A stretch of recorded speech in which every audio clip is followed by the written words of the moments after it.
The sun had not yet risen when James Anderson sat on the edge of his bed, trembling hands holding the coffee cup that Mrs. Betty had left on the nightstand. 3 days had passed since his encounter with the spotted jaguar, but his body still carried the memory of fear. Every muscle ached as if he had fought a silent battle against his own demons. "Mr. Anderson, are you all right?" Pete Irving's concerned voice echoed from the hallway. The foreman had noticed the change in his boss.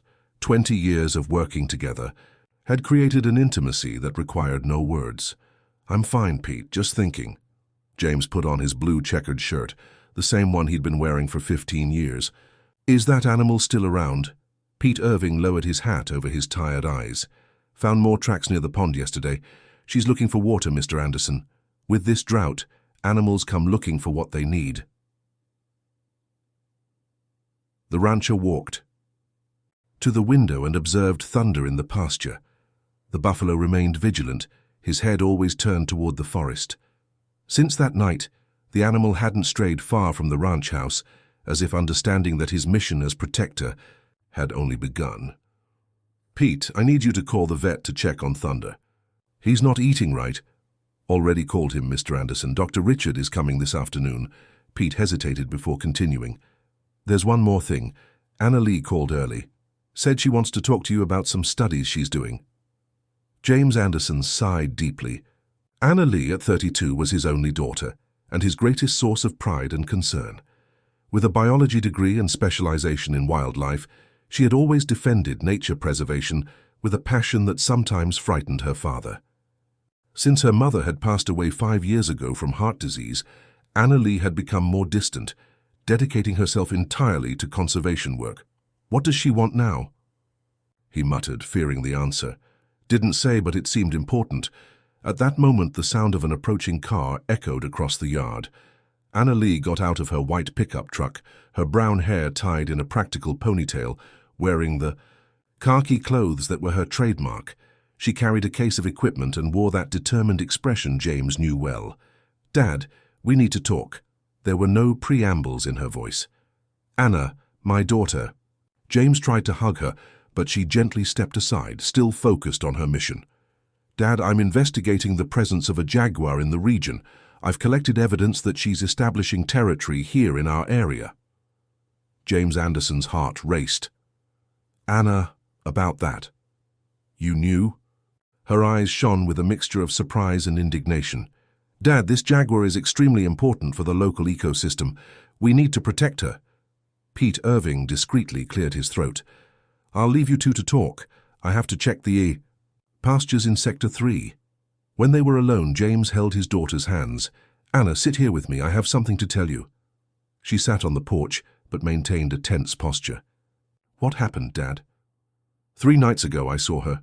The words came out slowly, laden with an emotion he still couldn't name. "The jaguar. She appeared when I was checking the fences." Anna Lee held her breath. "And I fell off my horse, Anna." "How to fear?" The confession weighed in his voice. 40 years working with cattle, and I fell like a scared boy." "Dad." Anna Lee softened her tone, sensing the vulnerability in her father's words. "But Thunder saved me. He broke through the corral gate and came to protect me." James looked at the buffalo in the pasture. "It was as if he knew I needed him." Anna Lee was silent for a moment, processing the information. Then a new determination shone in her eyes. "Dad, this is incredible. Don't you see what happened? This jaguar isn't a threat. She's a symbol. And Thunder, he demonstrated that we can coexist." James shook his head. "Anna, you don't understand. I have cattle, I have responsibilities, and I have a project." Anna Lee stood up, walking to the porch railing. "Dad, I want to transform part of our ranch into a conservation area, a place where the jaguar can live safely." The silence that followed was as dense as the morning mist. James felt the weight of decades of work, the family tradition, the livelihood that the ranch provided, but he also felt something new growing in his chest, a seed of change that the golden jaguar had planted on that fateful night. "Anna," he began, but was interrupted by the sound of the telephone ringing insistently inside the house. The conversation that would define the future of Good Fortune Ranch would have to wait. If you enjoyed this story, don't forget to subscribe to our channel and hit like. Tell us what city you're watching from. We'll continue. James Anderson, this is Colonel Fitzpatrick. The harsh voice of his neighbor echoed through the phone, interrupting the tense moment between father and daughter. James gestured for Annalie to wait and answered with a tight heart. Colonel Fitzpatrick owned the neighboring ranch, a 70-year-old man who had built his empire with an iron fist and a ruthless business vision. Colonel, how are you? Not good, James, very bad. I lost 3 head of cattle last night. A Jaguar invaded my property. His voice carried contained fury.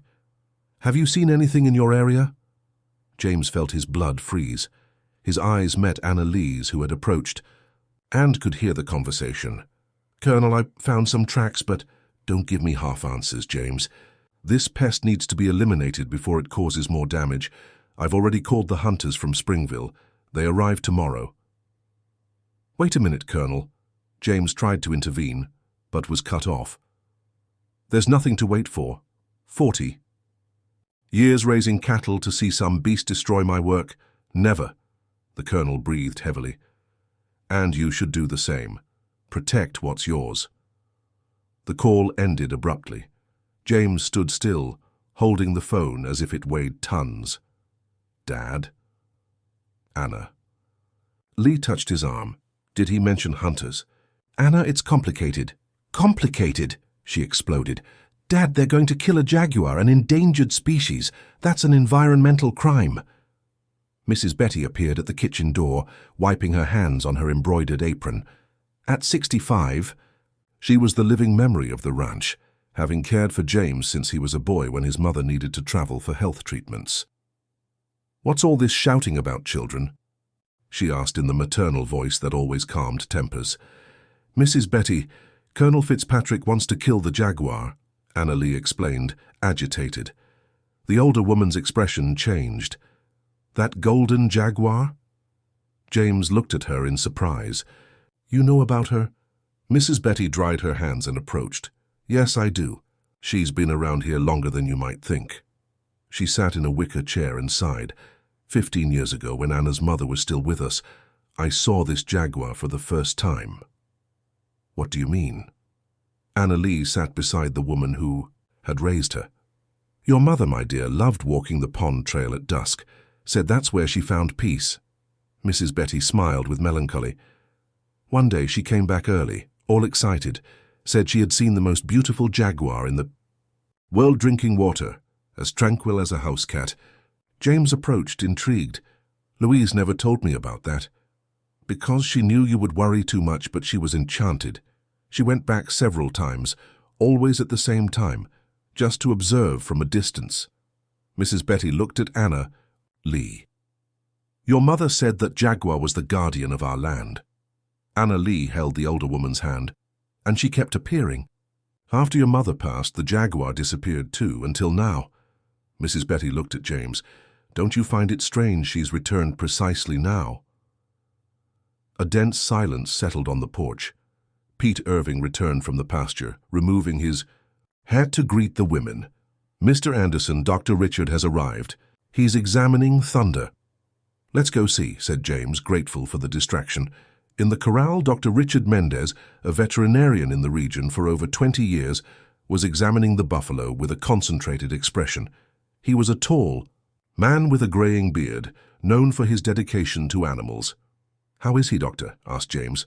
Physically perfect, but psychologically, Dr. Richard paused. This animal is in a constant state of alert. It's as if he's protecting something. Protecting what? You, James, and this property. The veterinarian stroked Thunder's neck. Buffaloes are extremely intelligent and loyal animals. He senses a threat and has assumed the role of guardian. Annalie approached the buffalo carefully. Dr. Richard, do you know of cases of coexistence between predators and cattle? Of course, when there's mutual respect and balance, nature finds its way. He looked at James. The question is, are you willing to seek that balance? Before anyone could respond, the sound of approaching motors echoed across the yard. 3 pickup trucks parked in front of the house, and armed men got out of the vehicles. Good afternoon. shouted a man with a prominent belly and a leather hat. "I'm Tony Hunter. Colonel Fitzpatrick hired us to solve the Jaguar problem." James felt his heart race. Anna Lee stepped forward, fists clenched. "There is no problem here," she declared firmly. Tony smiled mockingly. "Miss, let the men handle this. Jaguars are serious business." The tension in the air was palpable. Pete Irving positioned himself next to his boss. Mrs. Betty held Anna Lee's arm, and Dr. Richard observed everything with concern. James took a deep breath. The decision he made at that moment would change everything. The fate of the Jaguar, his family, and Good Fortune Ranch was in his hands. "Gentlemen," he began, his voice firm despite his racing heart, "I need you to leave my property." The silence that followed James Anderson's words was as tense as a guitar string about to snap. Tony Hunter narrowed his eyes, not used to being contradicted. "James, have you lost your mind?" The harsh voice cut through the air. "This Jaguar is a threat to the entire region." "And this is my land," replied James, surprising himself with the firmness in his voice. "Here I decide what's a threat." Anna Lee looked at her father with a mixture of pride and relief. Pete Irving stepped forward, clearly positioning himself beside his boss. Dr. Richard crossed his arms, showing silent support. "Listen here. Mr. James," Tony spat on the ground, "Colonel Fitzpatrick isn't going to like this one bit. You've been neighbors for decades." "And will continue to be," James maintained his firm tone, "but that doesn't mean he controls my property." Tony gestured to his companions, two thin men with hard looks who had remained silent until then. "You saw it, boys. When this Jaguar attacks his cattle, don't say we didn't warn him." "She won't attack," Anna Lee intervened with conviction. "Jaguars are selective hunters. They prefer natural prey." "Girl, you don't know what you're talking about," Tony mocked. "I've seen jaguars devastate entire herds in one night." Dr. Richard decided to join the conversation. "Actually, she's right. Studies prove that jaguars only attack cattle when there's a scarcity of natural prey or territory invasion." "Doctor, with all due respect, theory is one thing. Practice is another." Tony walked toward the trucks. "James, you have until tomorrow to reconsider. After that, we'll track this beast with or without your permission." "That's trespassing," Anna Lee shouted. "I'll call the wildlife police." Tony laughed. "Wildlife police? Out here in the middle of nowhere? Good luck, little lady." The hunters left, leaving a cloud of dust and tension in the air. James felt his legs weaken and leaned against the corral fence. Thunder approached, huffing softly as if he sensed his owner's distress. "Dad, you did the right thing." Anna Lee held his arm. "I hope so, daughter. I hope so." Mrs. Betty approached with a glass of fresh water.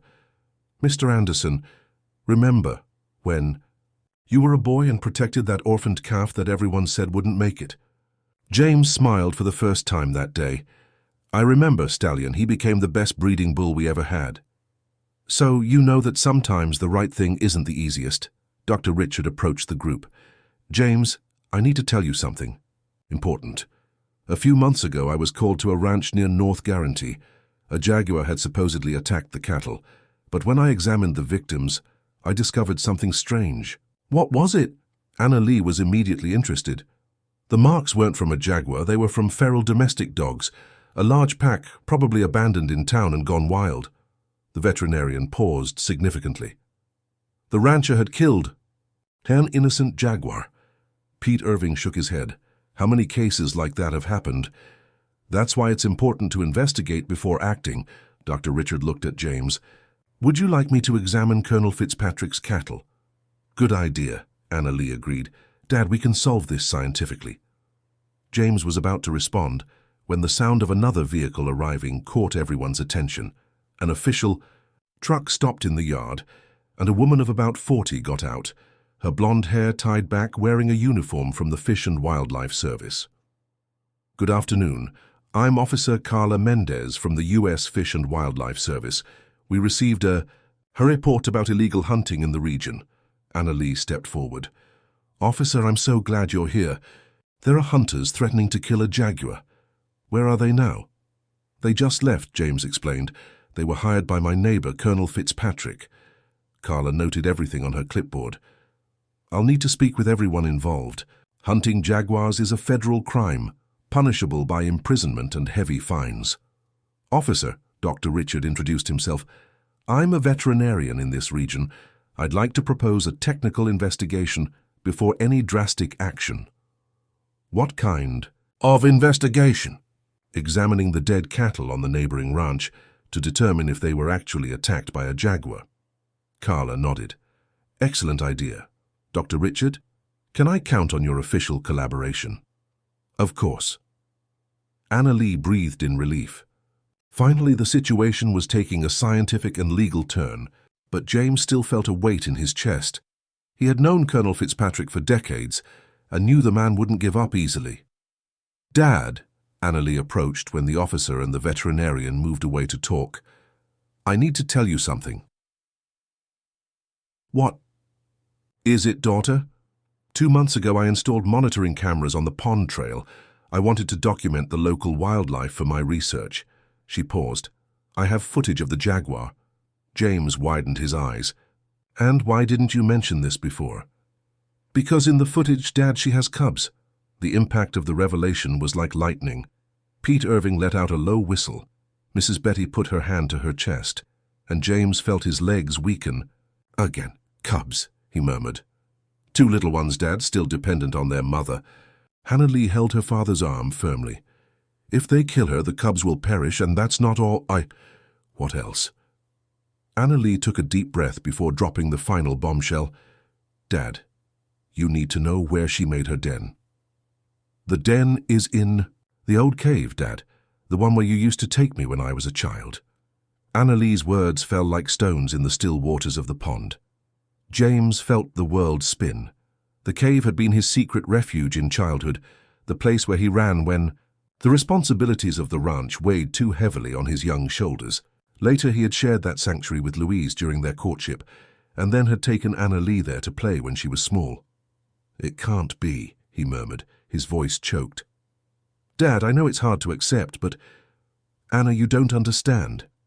James walked to the fence, looking at the trail that led to the pond. That cave, that's where I proposed to your mother. Mrs. Betty approached discreetly. I remember. Miss Louise came back from that walk radiant, showing off the simple ring you had given her. Pete Irving cleared his throat, uncomfortable with the emotion of the moment. Mr. Anderson, the officer wants to speak with you. Carla Mendez was putting away her clipboard when James approached. Mr. Anderson, I need your authorization to set up a temporary protection perimeter on your property. Until we resolve this situation, the area where the Jaguar moves will be under federal protection. Of course, officer, you can count on our cooperation. Great. Dr. Richard has gone to examine the cattle on Colonel Fitzpatrick's ranch. Soon we'll have a technical report. Carla looked at Anna Lee. And can you show me that footage? Of course, it's on my laptop in the truck. As the 2 women walked away, James was left alone with his thoughts. Pete Irving approached with the discretion of someone who knew his boss's silences. Mr. Anderson, can I say something? Sure, Pete. In recent years after Miss Louise passed, you've become more closed off, kind of lost. Pete Irving took off his hat, turning it in his calloused hands. But today, seeing you confront those hunters, I remembered the man who gave me a job 20 years ago. James smiled sadly. Sometimes I don't recognize myself, Pete. The Jaguar came at the right time, Mr. Anderson, to remind you who you are. Before James could respond, Anna Lee shouted from across the yard, Dad, come see this! On the laptop, the black and white images showed the Jaguar walking majestically along the familiar trail. But she wasn't alone. 2 small cubs, with spots, still poorly defined, played around her while she drank water from the pond. My God, whispered Carla, they're beautiful. They're approximately 3 months old, Anna Lee explained. They still depend entirely on their mother to survive. James knelt near the screen, hypnotized. The Jaguar seemed relaxed at home. Suddenly she looked directly at the camera, her golden eyes shining in the infrared light as if she knew she was being observed. She knows we're here, he murmured. Dad? She chose me, Anna. That night she could have moved on, but she stopped. She wanted me to see her. The sound of approaching vehicles interrupted the conversation. Dr. Richard was returning. accompanied by a second official truck. 2 men in wildlife police uniforms got out. "James," Dr. Richard approached with a grave expression, "I need to talk to you all." "What did you discover, Doctor?" "The marks on the Colonel's cattle weren't made by a Jaguar." The veterinarian showed photos on his phone. "Look here. Small, multiple punctures, characteristic of canines." This was an attack by a pack of feral dogs. Carla quickly noted everything. "Doctor, can you officially attest to this?" "I'm already preparing the technical report. We have photographic evidence, molds of the marks, everything properly documented." One of the wildlife officers approached. "I'm Sergeant Smith. Where are the hunters now?" "They went to town," Anna Lee informed. "They said they'd be back tomorrow." "Well, now they can't hunt anymore. We have evidence that the Jaguar is innocent of the attacks." The sergeant looked at James. "But there's another problem. Colonel Fitzpatrick is furious. He doesn't believe a report and is mobilizing other ranchers in the region." James felt a chill in his stomach. "What do you mean?" "He's saying you're defenders of dangerous animals, that you're putting the entire region at risk." The sergeant paused. "There's a meeting scheduled for tonight at the Ranchers Association. They're going to vote on whether to pressure the Fish and Wildlife Service to remove the Jaguar." Anna Lee exploded. "But that's absurd. We have scientific proof." "Daughter, rural politics doesn't always follow science." James sighed heavily. "Doctor," Richard put away his phone. "James, you need to go to that meeting. You need to speak for yourselves." "I'm not good with words, Doctor." "You don't need to be eloquent. How you need to be truthful." Carla touched his arm. "And you won't be alone. I'll be there representing Fish and Wildlife." "And I'll represent science," added Dr. Richard. Anna Lee held her father's hand. "And I'll be there as your daughter and as a biologist." Pete Irving approached. "And I as a man who has known this land for decades." Mrs. Betty, who had listened to everything in silence, finally spoke. "Mr. Anderson, Miss Louise always said that courage isn't not having fear. It's doing what's right even when you're afraid." James looked at each of them, then at the trail leading to the pond, where a mother jaguar was protecting her cubs in the cave that held his most precious memories. "Then let's go to this meeting," he finally said. "It's time to fight for our land." As the sun set on the Montana horizon, everyone knew that the night would bring the most important battle of their lives. The fate of the Golden Jaguar and her family depended on what would happen in the next few hours. If you enjoyed this story, don't forget to subscribe to our channel and hit like. Tell us what city you're watching from. We'll continue. The High Forest Ranchers Association had never received so many people. Ranchers from all over the region crowded into the main hall, creating a tense murmur that echoed off the wooden walls. James stopped at the door, observing faces he had known for decades, men with whom he had shared the joys and hardships of rural life. "Dad, you can do this," Anna Lee whispered beside him. Colonel Fitzpatrick occupied the main table, impeccable in his white dress shirt and felt hat. At 70, his presence still commanded respect. When he saw James enter, his eyes narrowed. "Look who's here," he announced loudly. "The defender of jaguars." Nervous laughter echoed through the room. James felt heat rise up his neck, but he continued walking. Carla Mendez and Dr. Richard accompanied him, followed by Anna Lee and Pete Irving. "Good evening, everyone," James greeted, trying to keep his voice steady. Jack Peterson, president of the association for 15 years, tapped his gavel on the table. "Let's begin. Today's topic is the presence of a jaguar in our region and the risks it poses to our business." With due respect, Carla stood up. "I'm an officer with the Fish and Wildlife Service, and I'd like to clarify some points." "Young lady," Colonel Fitzpatrick interrupted her, "this is a meeting of ranchers. I don't know if there's a place for government employees." "Colonel, with all due respect, when it comes to protected wildlife, Fish and Wildlife not only has a place but an obligation to participate." Carla was not intimidated. Joe Baptist, owner of a ranch in the western sector, stood up. "James Anderson, have you lost your mind? Protecting a jaguar. Don't come crying when it attacks your cattle." "Joe," James took a deep breath. First, this Jaguar hasn't attacked anything. Second, even if she did, that's not grounds for extermination. What do you mean it hasn't attacked? Colonel Fitzpatrick pounded his fist on the table. I lost 3 heifers. Dr. Richard stood up, holding a folder. Colonel, may I show you the technical report? The marks on your cattle weren't made by a Jaguar. Nonsense, the Colonel rejected without even looking. You're siding with the environmentalists against the producers.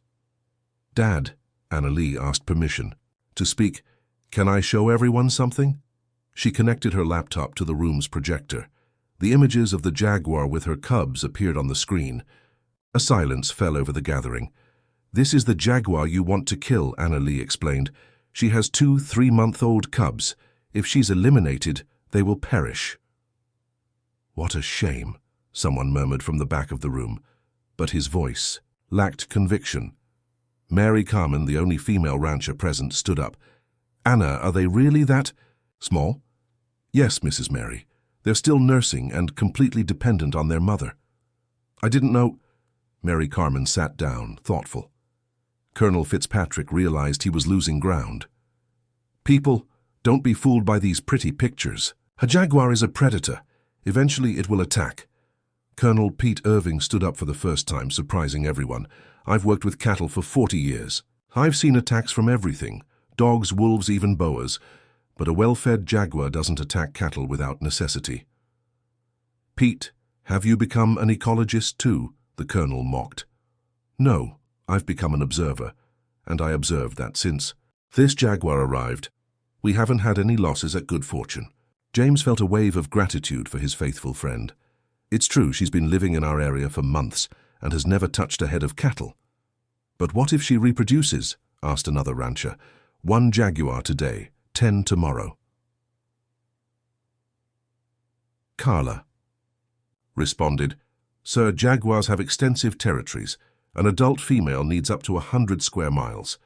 We won't have overpopulation. Dr. Richard opened his folder. Folks, may I show you something important? I analyzed the feces found in the area. This Jaguar's diet consists of 60% capybaras, 25% fish, 10% wild birds, and 5% small rodents. 0% cattle. The numbers made an impact. Murmurs spread through the room. Doctor, Jack Peterson asked, does that mean she doesn't represent a threat? It means she's fulfilling her natural role in the ecosystem, controlling populations of other animals. Colonel Fitzpatrick stood up, red with anger. Enough talk, I lost cattle and I want justice. Colonel, James finally found his voice, if you lost cattle to wild dogs, we'll help find and capture those dogs. But killing an innocent mother with cubs isn't justice. James Anderson is right, Mary Carmen spoke again. We can't kill innocent animals. Mary, you too. The Colonel couldn't hide his frustration. Colonel, I have young grandchildren. How will I explain to them that we killed a mother and orphaned her babies? Other ranchers began to speak up, some supporting James, others still hesitant. The room divided into parallel conversations. Jack Peterson struck his gavel. Folks, let's vote. Who is in favor of requesting removal of the Jaguar? Hands went up. James counted quickly. 7 votes. Who is against removal? More hands rose. 8 votes. Who abstains? 3 ranchers raised their hands. By 8 votes to 7, with 3 abstentions, the proposal to remove the Jaguar is rejected. Colonel Fitzpatrick stood up furiously. This won't stand. He pointed his finger at James. You'll regret choosing an animal over your neighbors. He left, slamming the door, followed by his supporters. James felt his legs weaken, but also a sense of relief he hadn't experienced in years. Annalee hugged him. Dr. Richard shook his hand. Carla smiled in approval. Dad, you were amazing. No, daughter, we were amazing. But while greeting supporters, James couldn't shake the feeling that the war wasn't over yet. He had known Colonel Fitzpatrick too long to believe he would give up so easily. The full moon illuminated the way back home, where a golden Jaguar protected her cubs in the cave of his family's most precious memories. The early hours of Friday brought a deceptive calm to Good Fortune Ranch. James Anderson woke up rested for the first time in weeks, feeling that he had finally taken control of the situation. The coffee prepared by Mrs. Betty tasted like victory, and even Thunder seemed more relaxed, grazing near the house without that tense vigilance of recent days. "Dad, I slept well last night," Anna Lee commented during breakfast. "I feel like we did the right thing." "I feel that too, daughter. Your mother would be proud." Pete Irving arrived with the rising sun, bringing news about the cattle. "Mr. Anderson, the cows in the north sector are calm. It seems even they realize the danger has passed." "Let's hope so, Pete. Let's hope so." Dr. Richard arrived around 9 o'clock, accompanied by Carla and 2 fish and wildlife technicians. They came to install the environmental protection signs. That would mark the temporary conservation area. "James, I brought good news," announced the veterinarian. "We managed to locate the pack of feral dogs. They're being captured for neutering and adoption." "And the colonel?" asked James. Still stubborn, but without arguments, the technical report was accepted by the authorities. Anna Lee joined the group, bringing her monitoring equipment. "I'm going to install more cameras. I want to fully document the Jaguar's behavior for my research." "Be careful on the trail, daughter." "I always am, Dad." While Anna Lee headed to the pond, James was helping the technicians with the signs when he saw an unfamiliar pickup truck approaching. An elegant man in a light suit and dark glasses got out, accompanied by Colonel Fitzpatrick. "James Anderson." The colonel approached with a smile that didn't reach his eyes. "I want to introduce Dr. Henry Valdez, a specialist in agricultural law." James greeted the man cautiously. "How can I help you?" Dr. Valdez removed his glasses, revealing cold, calculating eyes. "Mr. Anderson, I represent a group of investors interested in your property. We've come to make you an offer. My ranch is not for sale. Please hear our offer before deciding." The lawyer opened a folder and took out documents. "We're offering double the market value." James looked at the papers without taking them. "Colonel, are you behind this?" "James, be reasonable. With this money, you could buy a larger ranch anywhere in the state." "And the Jaguar?" asked James. Dr. Valdez smiled coldly. "Ah, yes. The problem of the Jaguar will be resolved as soon as we take over the property. We have authorization for intensive agricultural development." Carla, who had overheard the conversation, approached. "What kind of authorization?" "Environmental. License for controlled deforestation and implementation of extensive agriculture." The lawyer responded arrogantly. "Impossible! This area is under temporary protection." "My dear, temporary protection has an expiration date, and our license predates your protectionist measure." James felt a chill in his stomach. "Colonel, how long have you been planning this?" "Months." "James, since I found out there was a Jaguar in the region," the colonel no longer hid his satisfaction, "if you don't sell voluntarily, we'll obtain the land through eminent domain for public use." "What public use?" Carla was indignant. "Doctor." Valdez showed other documents. "Regional development project, job creation, increased agricultural production, economic growth." Pete Irving, who had approached discreetly, whispered to James, "Mr. Anderson, Anna Lee hasn't returned from the trail yet." James's heart raced. "How long has it been?" "More than 2 hours." James turned to the visitors. "Gentlemen, I'm going to have to ask you to leave. I have a family emergency." "James," Colonel Fitzpatrick held his arm, "think carefully. This is your last chance to exit this situation with dignity and money in your pocket." "Colonel, take your hand off me." James's voice was low but laden with threat. "You have 48 hours to decide." Dr. Valdez put away the papers. "After that, legal procedures will begin automatically." After the 2 men departed, James ran toward the trail, followed by Pete Irving and Dr. Richard. Carla stayed behind, organizing the technicians. "Anna! Anna Lee!" he shouted as he ran. The familiar trail had never seemed so long, branches scratched. His arms, stones rolled under his feet, but he didn't slow down. When they reached the pond, they found Anna Lee's equipment scattered along the shore. "My God," murmured Dr. Richard. Pete Irving pointed to the forest. "Mr. Anderson, look over there." Jaguar tracks in the mud, fresh, heading toward the cave, but there was something more, human footprints following the animal trail. Anna went after the Jaguar. James felt his legs weaken. Or the Jaguar went after her, Pete Irving added somberly. Dr. Richard examined the marks more closely. No, look carefully. The human footprints are firm, determined. She was following the animal purposefully. Why would she do that? James was desperate. The answer came from a familiar voice from the cave. Because I needed to protect my family. Manas. Lee appeared at the entrance to the cave, dirty with earth but smiling. In her arms she carried something that left the three men speechless, one of the Jaguar cubs, clearly injured. Anna. James ran toward her. What happened? Dad, hunters invaded the property. They shot at the mother Jaguar. Anna Lee was crying as she spoke. She managed to escape wounded, but this little one was left behind, also injured. Dr. Richard approached to examine the cub. Anna, where is the mother?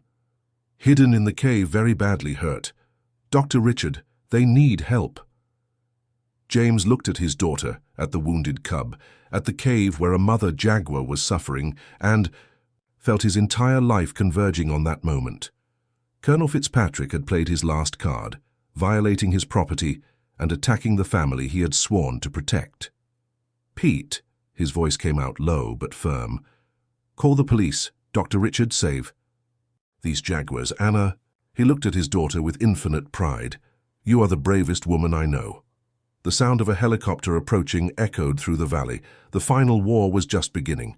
The state police helicopter landed in the pasture near the pond, raising a cloud of dust that mixed with the emotional chaos of the moment. Chief Deputy Marcus Aurelius and 2 investigators stepped out, followed by an emergency wildlife veterinary team that Officer Carla had called. Dr. Richard, what's the situation? Asked veterinarian Dr. Patricia Santos, a young woman specializing in wildlife. We have an adult female wounded in the cave and a cub with superficial injuries in Anna Lee's arms. James observed his daughter holding the small feline with a tenderness that broke his heart. The cub, despite the wound on its hind paw, seemed to trust her, nestling in her arms as if understanding it was being protected. Dad, Anna Lee approached, I need to tell you what really happened. Go ahead, daughter. When I reached the trail, I heard gunshots. I ran toward the sound and saw 3 armed men near the cave. Anna Lee took a deep breath. One of them was Tony Hunter. Deputy Marcus Aurelius noted everything. Did they see you? No. I hid behind the large rocks. I saw when they shot at the mother Jaguar. She was protecting her cubs at the entrance to the cave. Dr. Richard approached the cave entrance with his veterinary bag. Anna, I'll need your help. She knows me through your scent. Of course, Doctor. James watched his daughter enter the cave carrying the cub, followed by the veterinarian. There was the girl he used to take to play in that same place, now a brave woman saving lives. Mr. Anderson, the deputy approached, I'll need your complete statement. This is a serious wildlife crime, plus trespassing and illegal possession of firearms. Deputy, I'll do anything to make these men pay for what they've done. Pete Irving, who had remained silent observing everything, approached. Mr. Anderson, there's something you need to know. What is it, Pete? I found this near the cave. He showed a crumpled paper. It's a check signed by Colonel Fitzpatrick, $5,000 to Tony Hunter. The deputy examined the document. Evidence of a mastermind, this changes everything. From inside the cave came Dr. Richard's voice. James, I need more light in here. James grabbed flashlights and entered the cave that held his most precious memories. What he saw left him speechless. The golden Jaguar was lying in the back, breathing with difficulty, a dark blood stain on her right flank. Anna Lee was holding the injured cub, while the other cub, apparently unharmed, remained next to its mother. How is she, Doctor? The bullet went through the muscle but didn't hit vital organs. With proper care, she'll recover. Dr. Richard was applying an anesthetic. But she'll need to be immobilized for a few weeks. Doctor, Anna Lee asked while holding the cub, and this little one? Dr. Patricia, who had descended into the cave, examined the cub in Anna Lee's arms. Simple fracture in the paw. With a splint, it will be perfect in a month." James knelt near the wounded Jaguar, the golden eyes that had stared at him on that fateful night now fixed on him with a different expression. There was no longer the wild mystery, but something that seemed like gratitude. "Dad," Annalie whispered, "I think she knows we're helping." "I think so too, daughter." Dr. Richard finished the bandages on the mother Jaguar. "Done. Now it's a matter of time and care, but we have a problem. She can't stay in the cave during recovery. She needs a protected, controlled place." "Doctor," James didn't hesitate, "you can use the tractor shed. It's enclosed, spacious, and close to the house." "Dad, are you sure?" Annalie was surprised. "Daughter, I've already decided to protect this family. I'm going all the way." The transport operation was delicate. Dr. Richard sedated the Jaguar to avoid stress, while an improvised stretcher carried her to the shed. The two cubs were accommodated in a lined box, the injured one already, with its tiny splint. Meanwhile, the deputy coordinated the arrest of the hunters. Tony and his accomplices were found in a bar in town, still celebrating what they thought was a successful hunt. Colonel Fitzpatrick's check was in Tony's pocket. "Will Colonel Fitzpatrick be arrested too?" asked Annalie. "Mastermind of an environmental crime, of course," replied the deputy. Carla arrived with more news. "James, I made contact with Fish and Wildlife Headquarters. Due to the severity of the case, your property will receive permanent status as a private natural heritage reserve." "What does that mean?"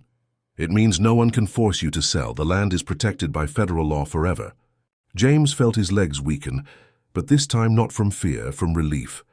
Annalie hugged him tightly. "Dad, we did it." In the shed, adapted as a feline hospital, the Jaguar family rested under veterinary care. The mother, still sedated, was breathing calmly. The cubs played awkwardly, the injured one limited by the splint but clearly out of danger. Mrs. Betty appeared at the door of the shed carrying a tray. "Mr. Anderson, I brought coffee for everyone, and milk for the little ones if they need it." Dr. Richard smiled.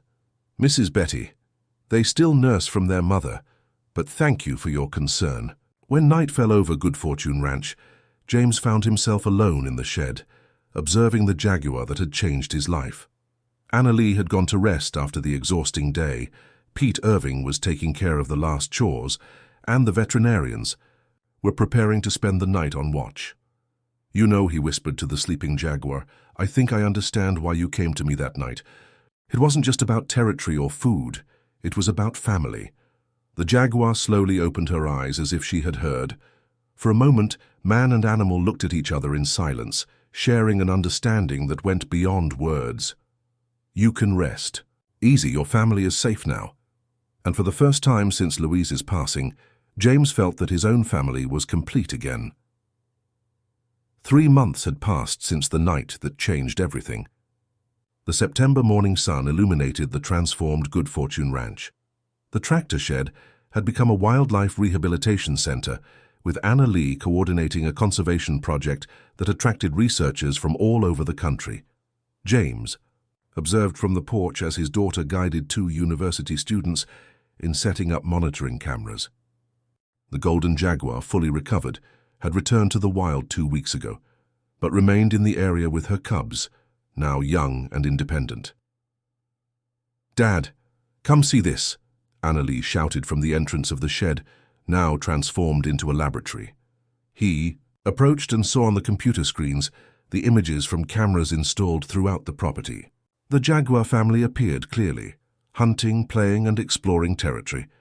But there was something more. Other animals shared the space harmoniously. "Look here," Annalie pointed to a screen.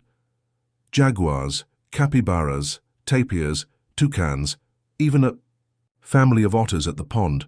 Our property has become a true sanctuary." Pete Irving approached, smiling. "Mr. Anderson, even the cattle are different. Calmer, healthier.